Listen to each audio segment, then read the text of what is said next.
días, buenas tardes, buenas noches, depende a qué hora estén escuchando este episodio de La Huella OVNI. En este caso estamos hablando del capítulo número 87. Como prometí, lo saqué seguido y pegadito al 86 porque estaba debiendo capítulos. Y vamos a ir rápidamente a escucharlo. Antes, como siempre, soy Jorge Luis Zuckdorf. Me encuentran en redes. En Instagram soy @JorgeLuisSoficial. En Twitter soy @JorgeLuisS_77. Me pueden mandar un mail a las historias de George, @gmail.com, y siempre que se contacten por La Huella OVNI, usen el hashtag #La Huella OVNI. Ahí preguntas, dudas, planteos, comentarios y sobre todo experiencias que quieran contar en primera persona. Yo sigo juntando preguntas, tengo muchísimas preguntas para empezar a contestar a partir del capítulo 100. Tengo muchos temas, muchas historias y gracias a ustedes este espacio sigue creciendo. Así que recomiéndenlo, sigamos ampliando esta comunidad y no se olviden de poner seguir en la plataforma que estén escuchando, sea Spotify, sea YouTube, sea Apple Podcast, Google Podcast, Evox, en donde estén escuchando pongan seguir, así les avisa cada vez que sacamos un nuevo episodio. Bien, como les dije, episodio 87.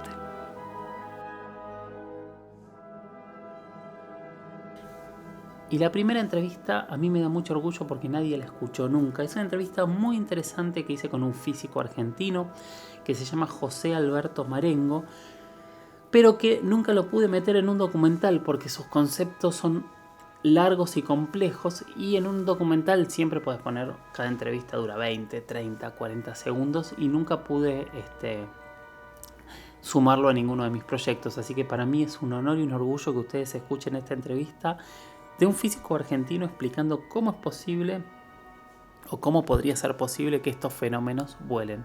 Vamos a escuchar entonces a José Alberto Marengo. En realidad era un pequeño detractor del fenómeno.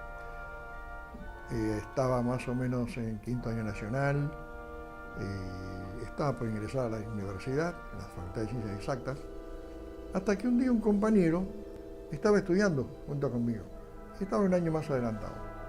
Y no sé cómo me toca el tema este, yo le dije que tenía mis oposiciones, mis puntos de vista, y él fue muy habilidoso y desde la física misma me convenció rápidamente que estaba equivocado.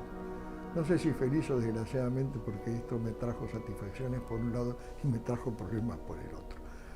Es decir, que yo tuve que moverme manifestándome, no digo desde esa época, pero desde un poco más adelante, entre dos universos, un universo muy racionalista y un universo en el que se aceptaban cosas que no parecían lógicas a simple vista. Por ejemplo, toda la fenomenología de que si un vehículo se desplazaba a enormes velocidades, llamando enormes velocidades en aquella época y hoy día podría decirse también 2, 3.000, 4.000 kilómetros por hora dentro de la atmósfera, esto tenía que ser un imposible técnico.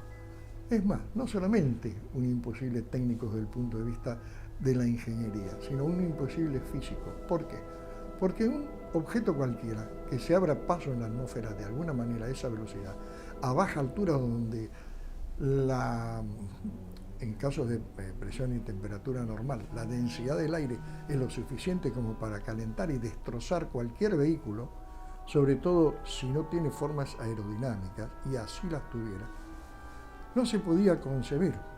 Alguien podría pensar que un adelanto tecnológico lo podría haber logrado. Sin embargo, aparecía otro problema, absolutamente silenciosos. Entonces se postulaba, no, deben ser proyecciones. No.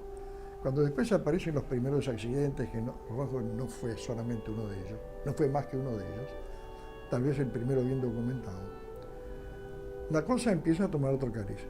¿Cómo no generaban ruido?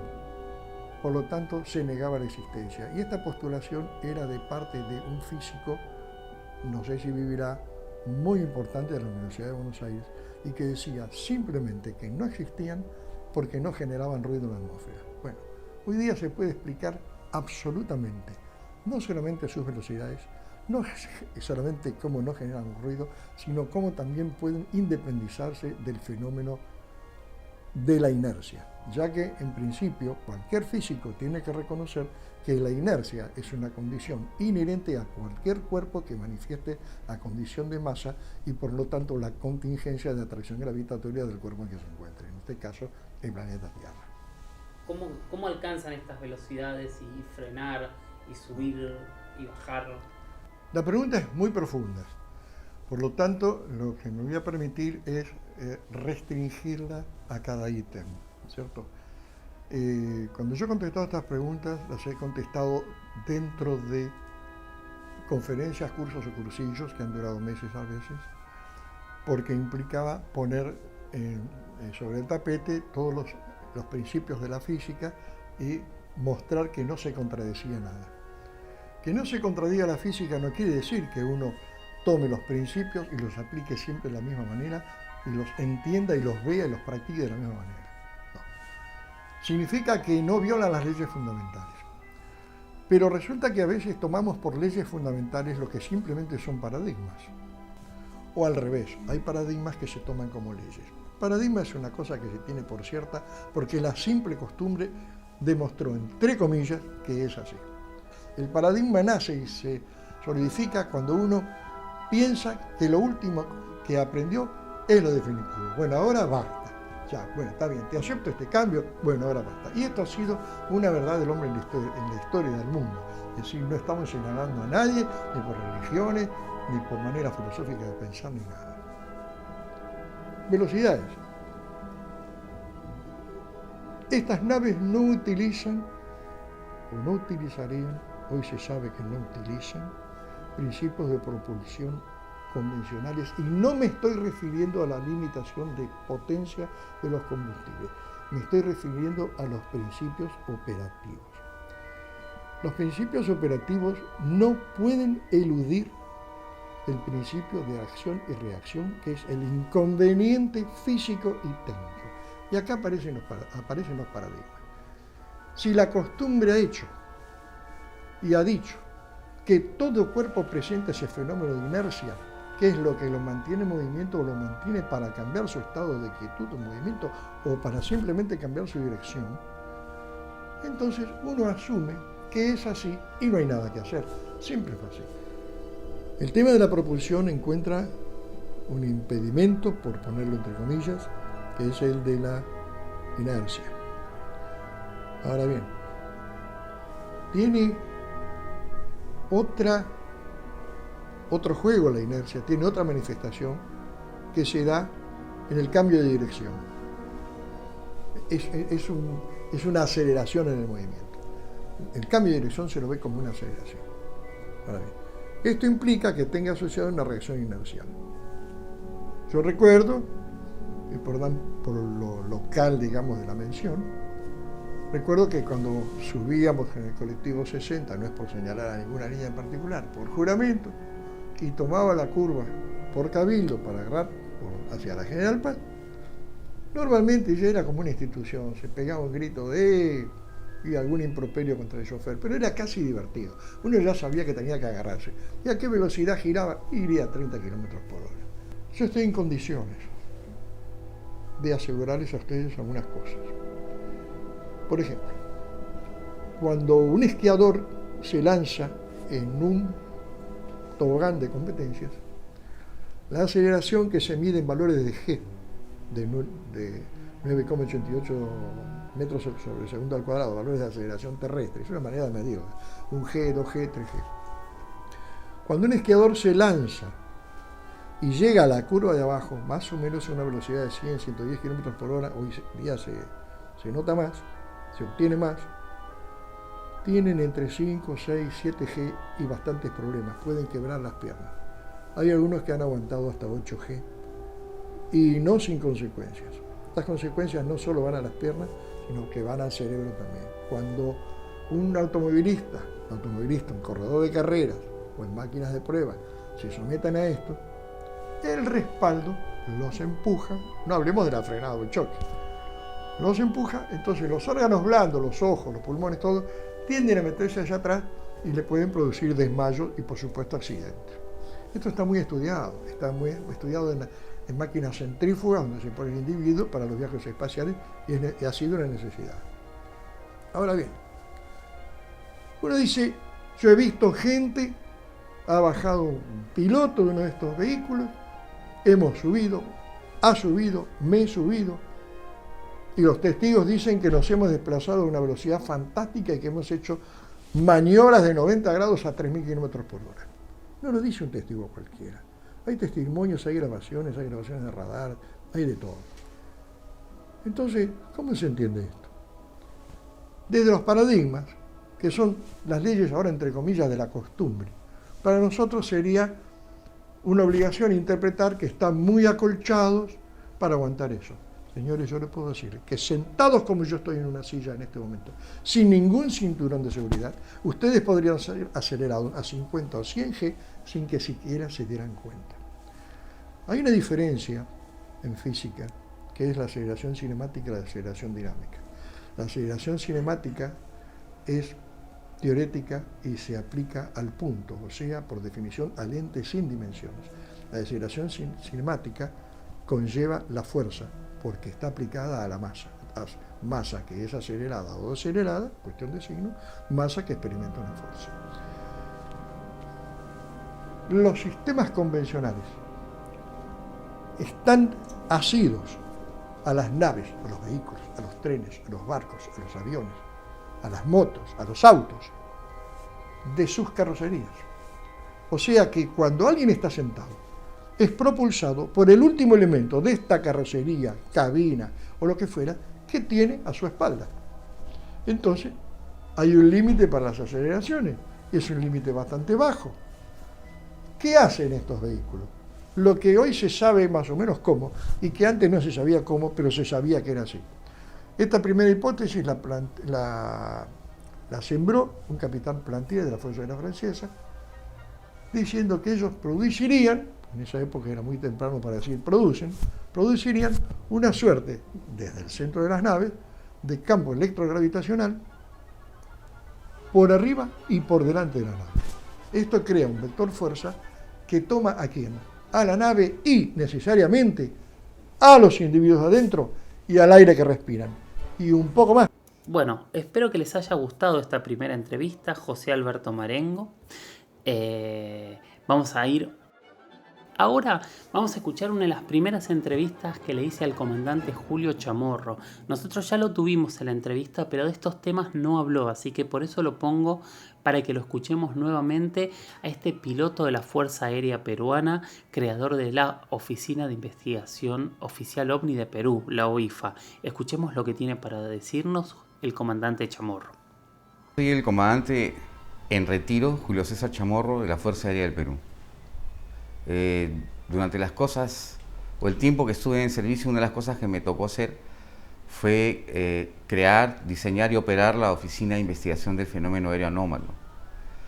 Fue una preocupación que tuvo la Fuerza Aérea en vista de que en esa época había gran actividad y muchos reportes de avistamientos. Entonces, la Constitución peruana le encarga a la Fuerza Aérea del Perú la seguridad y también lo que es la soberanía del ámbito de su competencia, que es el espacio. Y estos fenómenos aéreos, como su nombre lo dice, suceden en el área de responsabilidad de la Fuerza Aérea. El OVNI es un objeto volador no identificado. Es algo que está en nuestro espacio fuera de control, ¿no es cierto? Nadie sabe qué es. Y abrimos esta oficina para recibir los reportes de los testigos, y hubo gran cantidad de afluencia de llamadas a diario, y eran algunas interesantes, otras eran bizarras, pero sobre todo eran llamadas. La preocupación principal era la posibilidad de que estas actividades pongan en peligro las operaciones aéreas en general y sobre todo a la soberanía, ¿no? Un país tiene que ser dueño de todo lo que tiene, ¿no? Y así como hay un límite marítimo, hay un límite en el espacio también. Hay una historia interesante, pero yo no me enteré hasta muy después. El presidente Fujimori era, como ustedes saben, aficionado a la pesca. Entonces él se relajaba saliendo a pescar. Y en una oportunidad se fue a la selva, al grupo 42, sacó un hidroavión y se fue a pernoctar en una laguna. Entonces, cuando estaban en la noche, imagino que el presidente del Perú le habían hecho un campamento precioso. El señor tomaba su té seguramente en la noche mientras la tripulación estaría viendo el lago, tomándose algo fresco. Imagínate la selva donde una mala señal es el silencio, ¿no? Porque siempre hay mucha bulla. Bueno, vino un silencio que debe haber sido espectacular, llamó la atención y de pronto sobre la laguna apareció una gran nave, ¿ya? Esa nave la vieron todos los tripulantes y le pasaron la voz a Fujimori. La nave pasó delante de ellos, terminó de pasar y todos voltearon con cara de pregunta, ¿y qué hacemos, no? Y lo único que dijo Fujimori fue, esto no ha pasado. Se metió a seguir tomando su té y se acabó. Entonces, es posible que el interés haya sido algún comentario del presidente sobre esto, al alto mando de la Fuerza Aérea, o de repente una orden directa, no lo sé. La cosa es de que nos fuimos también en comisión y se coordinó a Chile, donde tienen una oficina más antigua, para sacar experiencias de ellos. Ellos fueron muy amables con nosotros, nos atendieron y pude observar el gran interés que tiene la Fuerza Aérea chilena en este sentido, ¿no? Allá tienen una oficina que está a cargo de la Dirección de Aviación Civil, pero es un general de la FACH, el creador y el director, ¿no? Entonces, la afluencia de eventos quizás sea mayor acá, ¿no? Entonces, había que prestarle atención, más con la información que traje, el interés que la población tenía en eso. Aquí se motivó más el apoyo para la creación de esta oficina. Y sucedieron cosas interesantes en el transcurso del tiempo que yo estuve ahí, ¿no? Básicamente, habría tres teorías. Esto lo hablamos con antropólogos y filósofos para llegar a los fundamentos de la creación de la oficina, ¿no? Que son, la primera, de que el fenómeno existe, no se puede negar, se puede filmar, es histórico, está registrado. Entonces es posible de que sea material, tecnología, que le pertenece a una potencia extranjera, que la usa en su provecho y en contra de los demás. Opción 1, ¿no?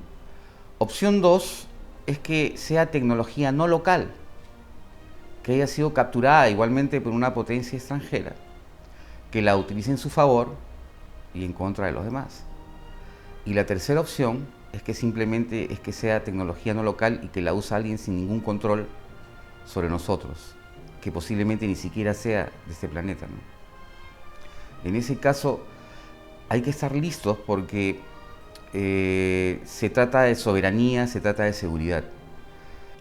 El comandante Chamorro, espero que les haya interesado. Recuerden, en Instagram soy @JorgeLuisSoficial, en Twitter soy @JorgeLuisS_77 y sigamos comunicándonos con el hashtag #La Huella OVNI. Para la siguiente entrevista, es una entrevista que tengo guardada también hace muchísimos años. Es un controlador de tránsito aéreo del aeropuerto de Montevideo, en Uruguay, y tiene unas anécdotas sorprendentes y fascinantes que propongo que escuchen y díganme qué les parece. Soy controlador de tránsito aéreo desde hace 35 años. He trabajado en varios aeropuertos, fundamentalmente en el Aeropuerto Internacional de Carrasco, en Montevideo. La primera vez fue en el año 78, estando en los inicios casi de mi carrera. En la torre de control un compañero me dice, mira una luna que se está moviendo. Digo, ¿cómo una luna que se está moviendo? Y era realmente una luz como una luna llena que de pronto comenzó a alejarse despacio y luego a una velocidad vertiginosa, y no tuvimos ninguna explicación. No había ningún avión cerca, no había ningún fenómeno meteorológico relevante, o sea que fue algo completamente extraño. En ese momento no teníamos la tecnología radar, pero luego sí. Hace 22 años tuvimos una experiencia que en realidad se puede resumir en varias experiencias porque se registró en el radar varios ecos, como llamamos nosotros, que no tuvieron explicación. Logramos establecer una secuencia para, en cierta forma, prever cuándo podría llegar a aparecer, y lo logramos, porque fueron 18 ecos, como digo, que pudimos apreciar y no tuvimos absolutamente ninguna explicación. Dada la cantidad de ecos que tuvimos posibilidad de observar, logramos calcular una cierta secuencia y preverla. Fue algo bastante interesante, porque inclusive eran ecos que tenían una velocidad muy superior a la de un avión.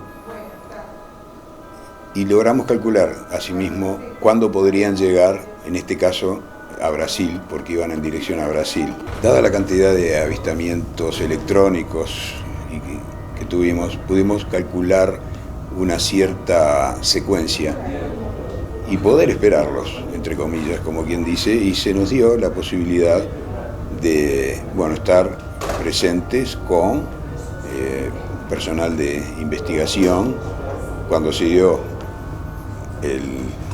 el avistamiento de estos ecos.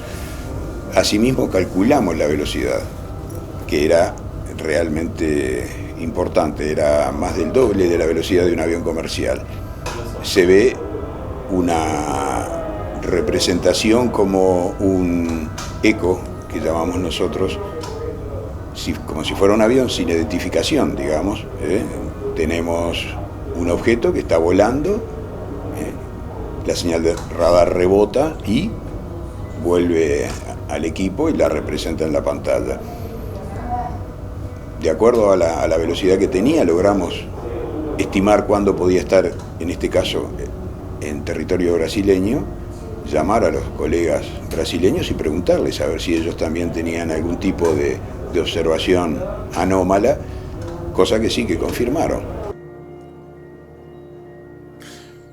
Cuando hablan los profesionales hay que escucharlos, porque cuando a ellos hay algo extraño que les llama la atención, para nosotros son los grandes dudas, las grandes incógnitas que deberíamos tener. Por eso les traigo este tipo de entrevistas, tanto la del comandante Chamorro como esta, como algunas de las que van a seguir adelante. Bueno, gracias por haber llegado hasta acá. Estamos cerrando, redondeando el episodio número 87 de La Huella OVNI. Gracias como siempre por acompañarme, gracias por estar ahí, gracias por las preguntas, gracias por mirar al cielo, gracias por permitirme dudar, gracias por permitirme darles diferentes argumentos para que cada uno pueda tener su propia conclusión sobre esta que es una de las preguntas más antiguas de la humanidad. ¿Qué sucede allá arriba? ¿Qué hay sobre nuestras cabezas? Soy Jorge Luis Uchtdorf. Síganme en redes, Instagram, Twitter, pueden enviarme mail. En Instagram soy @JorgeLuisS oficial, en Twitter @JorgeLuisS_77 y pueden mandarme un mail a las historias de George, las historias de George @gmail.com. Bueno, gracias por haber llegado hasta aquí. Sigan capacitándose, sigan tratando de entender y sigan en esta postura, que tampoco es una verdad, es solo una recomendación de no casarse con las verdades absolutas. Gracias y hasta la próxima. Chau, chau.